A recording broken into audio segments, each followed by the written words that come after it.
Tunis a un vrai savoir-faire. Ou tout ce qui est marché de haut de gamme ou premium, on a vraiment notre chance. On ne doit plus être dans la course des prix.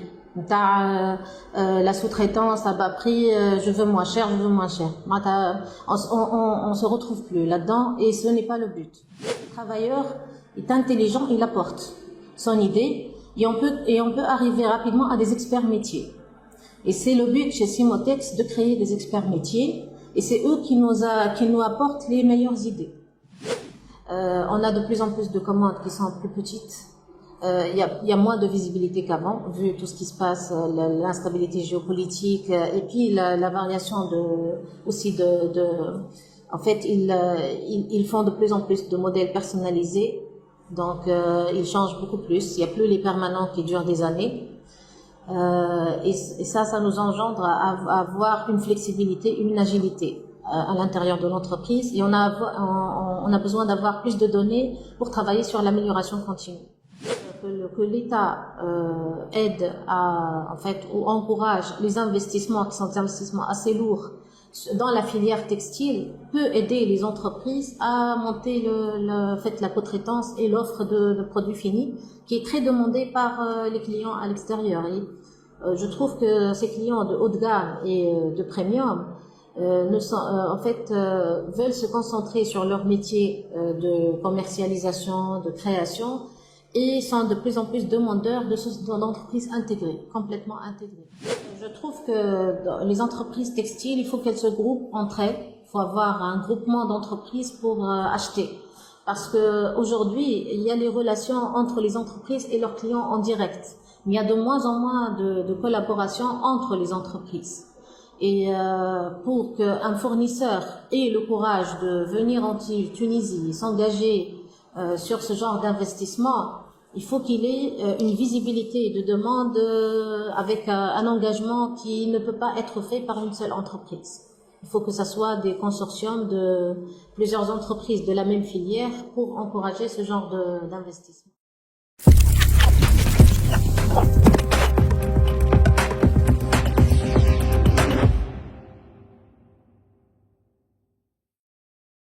Je suis Rim Ben Amara, ingénieure textile. J'ai 25 ans de métier. Donc, j'ai commencé chez Simon Perel dans la société Simotex. J'ai eu l'occasion d'avoir une expérience à l'échelle internationale, في l'Asie, في Vietnam, في Chine, Turquie, de par les postes les تعديت بهم. Donc, j'ai fait un peu le tour de l'Europe. Où l'expérience elle était très riche pour connaître les différentes manières d'organisation, les valeurs ajoutées, le savoir-faire à l'extérieur de la Tunisie, connaître nos partenaires, nos concurrents, la différence par rapport à la Tunisie.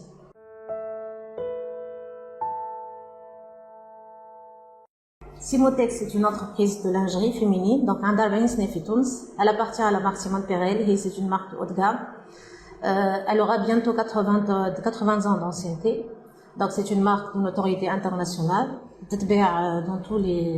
dans 80 pays à peu près dans tous les continents. Alors elle a commencé par un travail à façon en 84 où elle a évolué. On a intégré depuis 2020 le développement de la marque Simon Perel en Tunisie pour toutes les usines de groupe. Donc tout ce qui est méthode, industrialisation, toute la partie de la préparation à l'industriel. Et on est leur usine pilote, donc on a tous les produits techniques, les produits à valeur ajoutée pour les marchés stratégiques de la marque Simon Perel. La création est en France le modélisme, le prototypage, les études, le chiffrage, ou la création des dossiers techniques, l'explication des modes opératoires pour la phase de production. Ou la vérification de la gradation du patronage. On est en collaboration étroite. La création, ils ont besoin d'avoir un chiffrage pour rentrer dans un cadre de prix. Donc le chiffrage se fait en Tunisie avec la définition de la consommation des matières et fournitures, ou le mode opératoire, les temps de production. Où ces éléments leur permettent de définir les prix et les marges. La phase de la création du patronage de base, donc le montage des prototypes, ou une collaboration étroite entre ce service ou le modélisme pour la rectification du patronage, pour le préparer à un patronage qui peut se porter d'une manière confortable وبعد تبدا la phase d'industrialisation, donc c'est la préparation à l'industriel.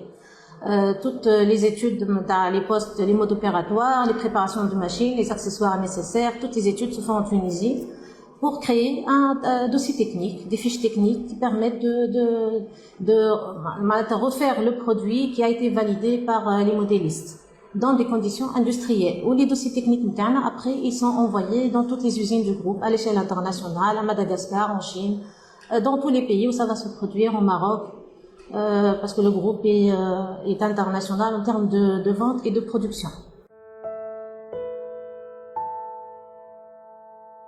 Simotex, c'est une usine de 300 personnes. Nous 850 000 à 900 000 produits par an.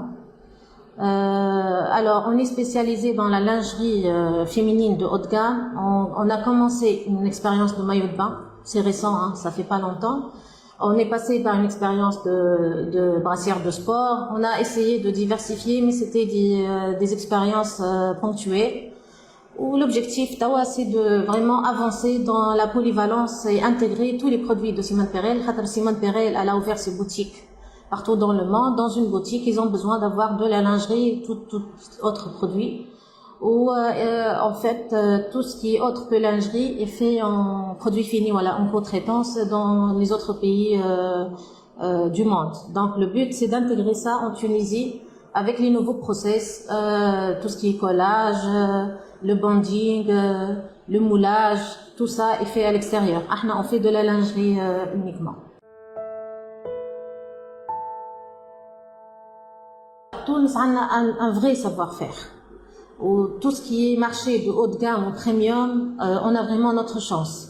On ne doit plus être dans la course des prix. La sous-traitance à bas prix, je veux moins cher, je veux moins cher. On se retrouve plus là-dedans et ce n'est pas le but. Elle ne s'arrêtera jamais, la course du prix, et ça sera en dépit de quelque chose. Si on veut vraiment respecter les travailleurs, respecter les normes, nos lois sociales sont favorables à la santé et à la sécurité des travailleurs, contrairement à certains pays où on peut être certifié conforme aux lois du pays, mais réellement, les gens ne sont pas dans des conditions favorables au travail. Donc, en Tunisie, nos lois sont favorables aux travailleurs, et heureusement, et nous, pour respecter et pour y arriver, il faut avoir de la valeur ajoutée. Donc, le fait d'avoir des produits basiques, voilà, des produits à bas prix, ça ne paye plus en Tunisie. Et je pense que ce n'est plus la cible, ça ne doit plus être la cible. On doit être dans des produits à valeur ajoutée, technologiquement, techniquement. La lingerie, sa spécificité, c'est que c'est des produits très techniques. De par les petites pièces, la précision, ou les formes, le mariage de beaucoup de matières et fournitures, fines, nerveuses, avec un apport humain qui est très important. On est parmi les secteurs qui, je pense, vont être les derniers, voire je ne sais pas si ça va arriver un jour, robotisés, automatisés. Donc il y a un apport humain qui est très important. La réunion de pas mal de matières et fournitures avec tous les aléas qui arrivent de plus en plus dans la fabrication de ces matières et fournitures et accessoires, on doit avoir une forte agilité, un apport humain qui est très important, une intelligence. C'est ce qu'ont nos travailleurs. Moi, j'ai travaillé dans d'autres pays, c'est de l'exécution pure. J'ai vu au Vietnam ou ailleurs. C'est de l'exécution pure. Ils sont de bons exécutants, mais ils réfléchissent moins, si je peux me permettre. En Tunisie, le travailleur est intelligent, il apporte son idée et on peut arriver rapidement à des experts métiers. Et c'est le but chez Simotex de créer des experts métiers, et c'est eux qui nous apportent les meilleures idées, en général. Et les tolérances, on le voit de plus en plus, partout dans le monde, dans les matières et fournitures, sont de plus en plus importantes. Vu les aléas qui arrivent dès la fabrication des fils, au tricotage, au process de teinture, plus la spécificité des matières et des fournitures demandées de plus en plus par les consommateurs, qui doivent être plus fines, plus douces, plus nerveuses. Donc les aléas par rapport à leur fabrication sont plus importantes. Marier tout ça, parce que pour faire un article chez nous, on peut marier jusqu'à 15-20 matières et fournitures différentes.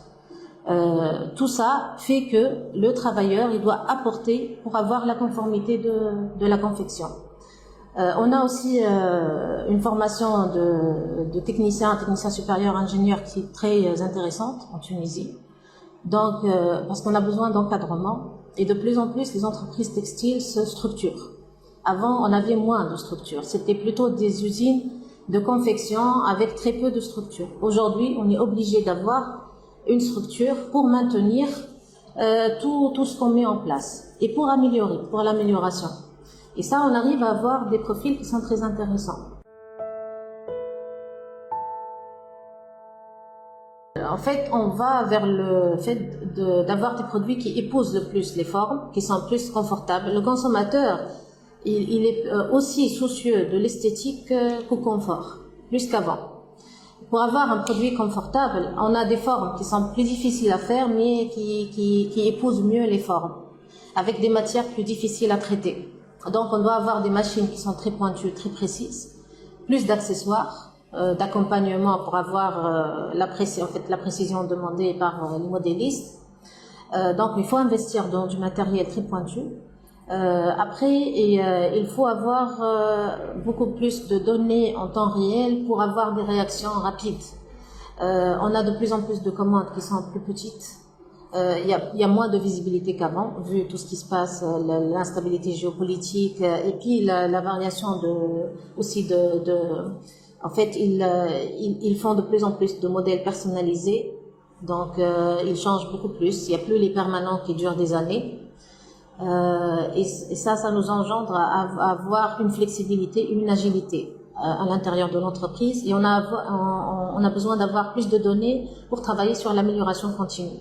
C'est ce qui nous a poussé à mettre en place la digitalisation et avoir plus de chiffres pour travailler sur l'amélioration continue. C'est pour ça que j'ai dit on a besoin d'encadrement pour exploiter tous ces chiffres, mais on a besoin aussi de mettre en place les installations nécessaires et financer tout ça. Donc le fait, aujourd'hui, on est appelé à financer les investissements continus sur le matériel et les investissements sur la digitalisation.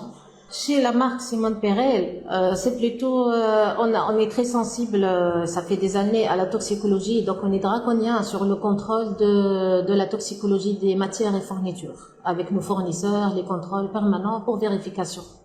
L'utilisation des teintures, de moins en moins en fait de produits chimiques. Ça, c'est la tendance avec les fournisseurs. L'irritation, tout ce qui est couture plus fluide, couverture de couture et tout ça, les finitions. Donc c'est plutôt dans ce sens. Mais j'entends parler de marques qui travaillent plus premium, par exemple, sur des émissions d'odeur. Ça, c'est plus, en fait, c'est des demandes de consommateurs. Après, c'est tout ce qui est mise en place de capteurs pour tout ce qui est relevé de température. Ça, c'est plutôt le médical, les brassières médicales. Pour le sport, c'est diffusion de produits relaxants sur des boxeurs ou des shorts ou des produits de sport. Ça, en fait, le juste corps, il sert, puisqu'il est collé au corps, à faire ce genre de diffusion dans la peau qui sert pour le médical ou pour l'émission d'odeur. Aujourd'hui, c'est pas la tendance de Simone Perel, elle est plus une marque haut de gamme qui travaille sur le design et pas sur les produits intelligents.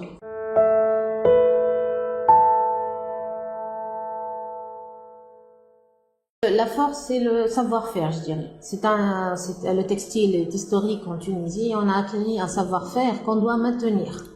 Donc c'est la bataille actuelle, c'est de la continuité et le transfert du savoir-faire entre les travailleurs, les chefs de chaîne, les mécaniciens et à la nouvelle génération d'ouvriers ou de mécaniciens ou de chefs de chaîne. Donc ça, il faut que dans les entreprises, on doit être structuré dans la partie formation. On a travaillé sur ça chez Simotex, donc on développe, en fait, on a mis en place un système de formation bien structuré avec des systèmes d'évaluation et on a développé la polyvalence. C'est ce qui doit se faire dans toutes les entreprises. Et on est en train de participer dans la spécialisation dans les centres de formation par rapport aux filières textiles. Aujourd'hui, les formations sont plus standards. Après, chaque filière, elle continue sa formation à l'intérieur de l'usine. C'est devenu très lourd. On n'a plus le temps. Aujourd'hui, quand on a un passage de génération, les contraintes sont plus importantes à l'extérieur. En fait, Et pour eux, c'est pas leur problème. Donc la qualité, le grade de qualité ne doit pas être touché, les délais et tout ça est devenu très serré. Donc les exigences qualité sont plus importantes qu'avant, les aléas sont plus importants et les délais sont plus courts.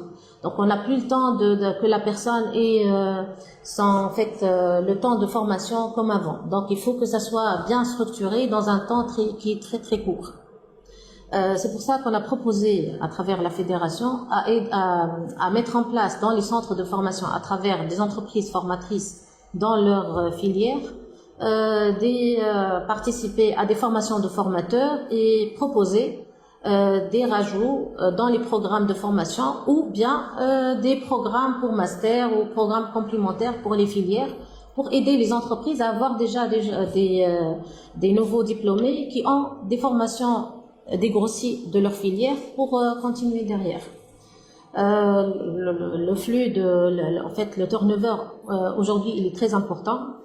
On arrive moins à fidéliser les jeunes qu'avant, donc il faut se préparer. C'est pour ça que j'ai dit il faut vraiment que le savoir-faire soit bien transféré, parce que on fidélise moins les jeunes dans les entreprises, donc on risque de perdre ce savoir-faire très rapidement.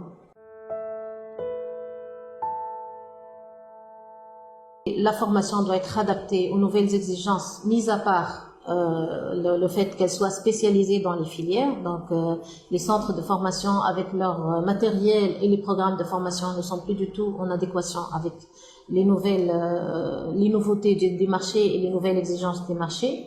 Après, on a un problème de recrutement. On n'arrive pas un problème d'attractivité. On n'arrive pas à attirer les jeunes. Donc on a un problème de remplacer les départs. On a un gros problème d'absentéisme et ça c'est dû au fait que vu tout le système de santé qui fait que les personnes perdent beaucoup de temps quand ils ont un problème de santé.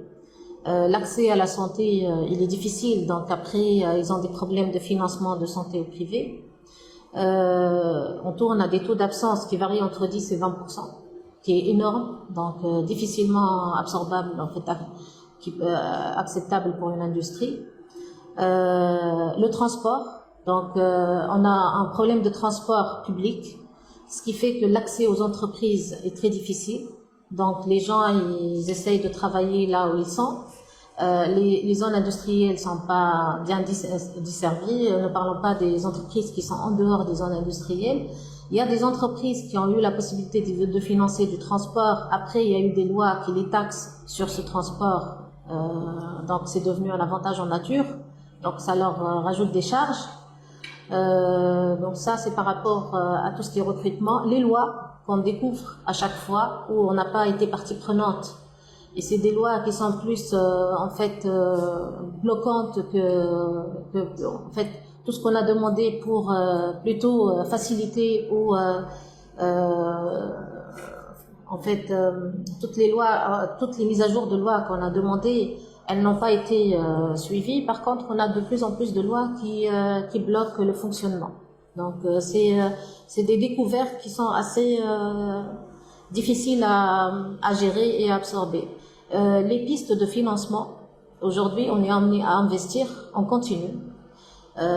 Et ça, pour des entreprises comme nous, Soudouane, on a du mal à avoir des systèmes de financement qui sont à travers les banques ou qui sont faciles à avoir. Pour les petites entreprises, c'est encore une autre problématique. Et sinon, le transport à l'étranger, donc par exemple Simone Perel, elle voulait pousser vers le fait qu'on soit autonome et qu'on livre directement les marchés. On a un réel problème pour servir certains marchés à l'échelle internationale. Donc nos lignes régulières sont les mêmes depuis des années, mais on s'est pas vraiment ouvert à l'international.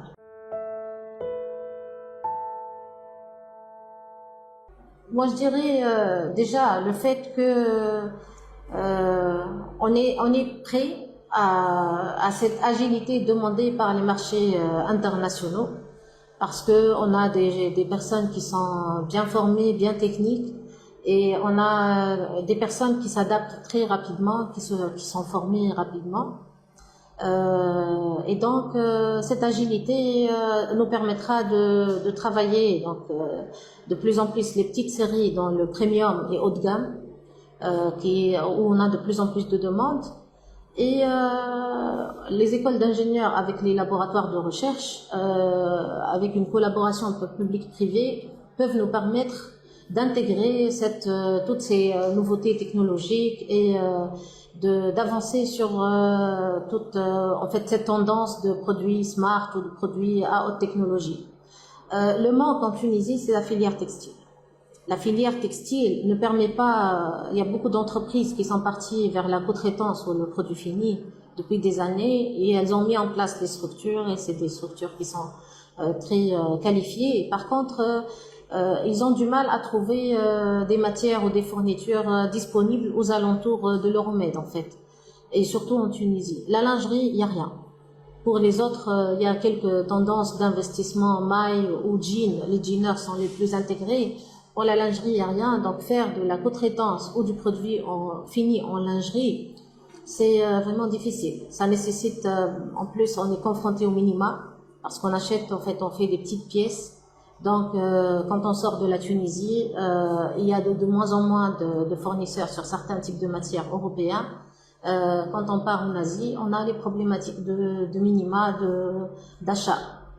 Donc, le fait que l'État aide en fait, ou encourage les investissements qui sont des investissements assez lourds dans la filière textile peut aider les entreprises à monter la co-traitance et l'offre de produits finis qui est très demandée par les clients à l'extérieur. Et je trouve que ces clients de haut de gamme et de premium en fait veulent se concentrer sur leur métier de commercialisation, de création et sont de plus en plus demandeurs d'entreprises intégrées, complètement intégrées.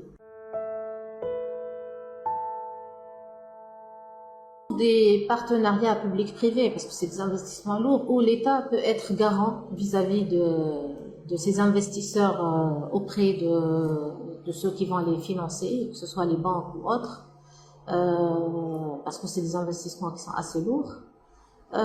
Sinon, c'est des facilitations en fait, de taxes, de charges, parce que déjà, ils vont subir des investissements, en fait, des financements assez lourds, dont le retour sur investissement est assez long.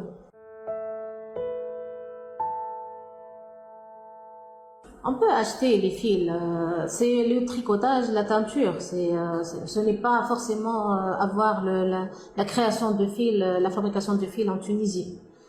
Et c'est ce que font pas mal de pays. Pas forcément, ils n'ont pas la matière, en fait, la matière première pour fabriquer le fil, mais ils ont développé le tricotage, la teinture. Ça reste aussi des process qui sont assez lourds et assez techniques. Comme en Europe, les denteliers, par exemple, dans le nord de la France ou en Italie, ou les imprimeurs, c'est l'impression même, c'est un métier qui est assez technique.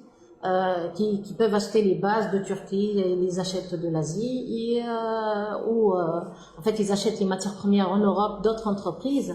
Donc on peut avoir une partie du process et pas le process complet. Il faut avoir le courage de le faire parce que c'est des investissements lourds et il faut avoir des marchés garantis. C'est des investissements en machines parce que le savoir-faire est là. Hein. Nos écoles textiles d'ingénieurs et de techniciens forment sur ce genre de process. Après, je trouve que les entreprises textiles, il faut qu'elles se groupent entre elles. Il faut avoir un groupement d'entreprises pour acheter. Parce que aujourd'hui, il y a les relations entre les entreprises et leurs clients en direct. Mais il y a de moins en moins de collaboration entre les entreprises. Et pour qu'un fournisseur ait le courage de venir en Tunisie, s'engager sur ce genre d'investissement, il faut qu'il ait une visibilité de demande avec un engagement qui ne peut pas être fait par une seule entreprise. Il faut que ce soit des consortiums de plusieurs entreprises de la même filière pour encourager ce genre d'investissement. D'après en fait, l'échange que j'ai eu avec la maison mère, c'est la qualité de notre en fait, production d'énergie qui n'est pas très... en fait, par rapport à d'autres pays, le mix énergétique en Tunisie, il n'est pas bien placé. Ça, on n'y peut rien en termes d'entreprise. C'est plutôt une volonté, je dirais pas une volonté, mais une orientation stratégique de l'État de faire les changements d'approvisionnement par rapport à, en fait, à la production de l'énergie. Par contre, les entreprises, donc, elles, par rapport à ce qui va être changé en termes de taxe carbone, elles seront amenées de plus en plus à en fait, être autonomes sur leur production d'énergie par les panneaux solaires. Donc, c'est des investissements où je pense qu'on n'y échappera pas.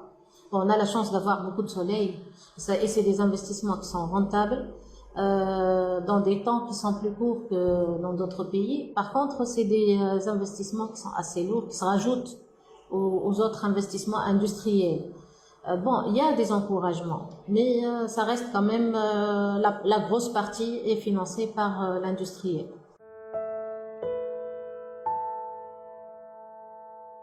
Aujourd'hui, en fait, l'Europe, elle est proche, donc ça coûte moins cher d'envoyer en Europe et on est proche culturellement.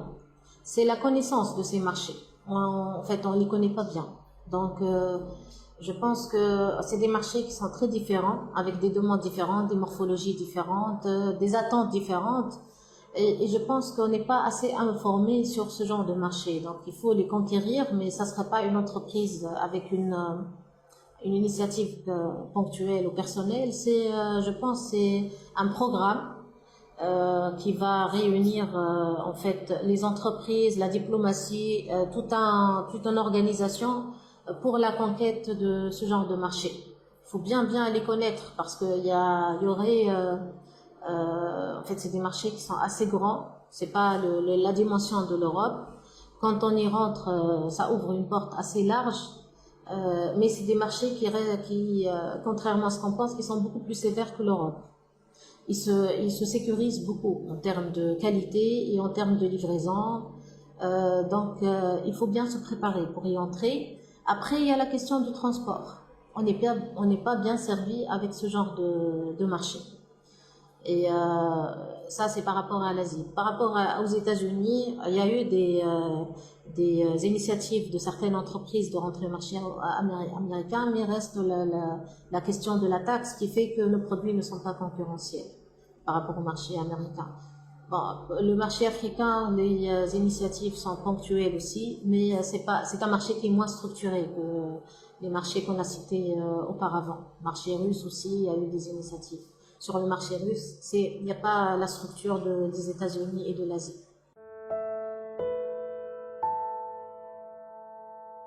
Les marques tunisiennes, je dirais déjà, il faut qu'elles soient bien structurées pour garantir une pérennité de leur qualité et de leur offre. Il faut qu'ils aient aussi une identité. On a l'impression qu'elles se cherchent un peu. On a un atout en fait, on a notre spécificité tunisienne. Il faut pas faut pas qu'on ressemble aux autres. Il faut qu'on ait notre identité. Donc, si elles ont une vraie identité, et si elles sont bien structurées, surtout en termes de qualité. Moi, je dirais, bon, ce que reproche, pourquoi on a fait pas mal de publicité on pousse beaucoup au fait de consommer tunisien. On veut bien consommer tunisien. Après, on dit oui, les meilleures entreprises, les meilleures marques fabriquent en Tunisie. C'est pas dans les mêmes entreprises. Les entreprises dans lesquelles les marques de haut de gamme fabriquent, c'est des entreprises sous-douanes. Après, les marques locales, est-ce qu'elles ont les mêmes structures? Est-ce qu'elles sont arrivées au même grade d'organisation en qualité et la garantie de la qualité? C'est vrai que c'est des organisations qui coûtent cher. Ils sont pas obligés de passer aux certifications. Après, s'ils le font, c'est bien pour s'assurer de la bonne mise en place du process qualité. Les marques tunisiennes, je dirais, non seulement elles doivent avoir une structure qualité pour un bon grade de qualité, ou leur identité, et surtout connaître les marchés à l'étranger, à leur demande, et faire ce mixte de l'attente du marché avec la touche tunisienne. Je pense qu'il y a un avenir, parce que de plus en plus, les consommateurs demandent une personnalisation, demandent une différenciation, ils ne sont plus dans le classique, et donc je pense qu'il y a une chance. Après, il faut que ça soit, et puis surtout, il faut qu'ils maîtrisent leur process de production, il faut qu'ils s'intègrent. Parce qu'il y a pas mal de marques qui font une partie de leur production en interne et une grosse partie, c'est des achats-ventes. Donc, ils ne sont même pas, des fois, capables de reconduire le même produit exactement. C'est ce qui fait que, en interne, ça peut marcher, à l'extérieur, non. Le niveau ouvrière, c'est le taux d'imposition. En général, on dit on n'est pas attractif parce qu'on paye moins. Mais le problème, je trouve que la part d'imposition sur ce genre de salaire, elle est très importante. Et nous, plus on augmente, plus cette part, elle augmente chez eux et par rapport à l'entreprise. Et nous sommes des entreprises où il y a la main-d'œuvre et la plus grosse partie des charges, en fait. Donc, on peut pas se permettre d'avoir une augmentation. Et pourtant, on en fait tous les ans. Ça fait des années qu'on n'a pas arrêté. 6 à 7% par an, ça fait des années qu'on le fait. Mais ça ne suffit pas. L'inflation est plus importante. Par rapport aux jeunes, c'est continuer. Ils sont très sensibles aux conditions de travail. On n'est plus en fait, déjà nous, ça fait quelques années, plusieurs entreprises, on n'est plus aux 48 heures. Donc, on essaie d'alléger des samedis, les conditions de travail, la possibilité de voyager, le fait d'avoir des visas. On veut encourager des fois des cadres, de visites de salon, d'aller chez les fournisseurs ou chez la maison mère pour des formations. Très très fréquemment, on a eu des refus de visa. Donc, c'est des initiatives qui ont été en fait interrompu, ou aussi l'accès aux devises, parce qu'on envoie quelqu'un, vu la possibilité qu'il a sur l'année, c'est très très peu. Donc c'est des choses qui n'encouragent pas les jeunes, surtout l'encadrement. Je parle des jeunes ingénieurs. Ils préfèrent quitter la Tunisie déjà, c'est même pas travailler dans le secteur textile, ou être dans d'autres secteurs qui ont la possibilité d'avoir des financements plus importants, voilà, des ouvertures plus importantes que nous. C'est ce qui fait que des fois ils ont un pied à l'étranger, un pied en Tunisie, donc ils ont des formulations de postes, voilà, des formulations d'organisation différentes, choses qu'on ne peut pas faire dans le secteur textile.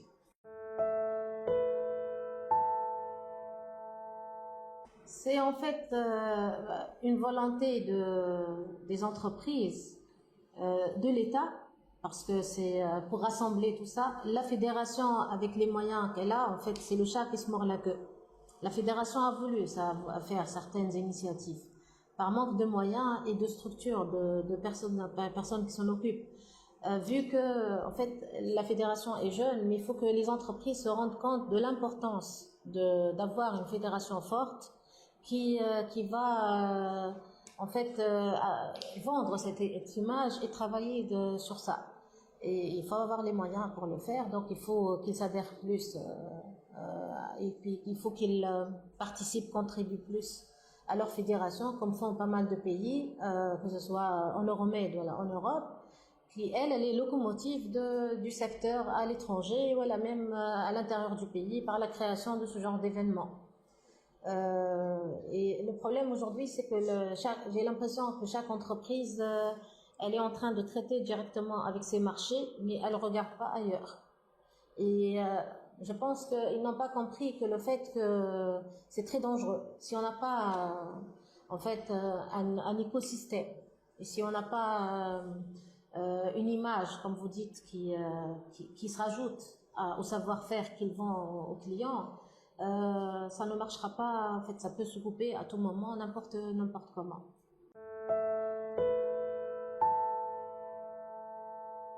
Et en fait, ce que je veux dire, il faut qu'on travaille ensemble.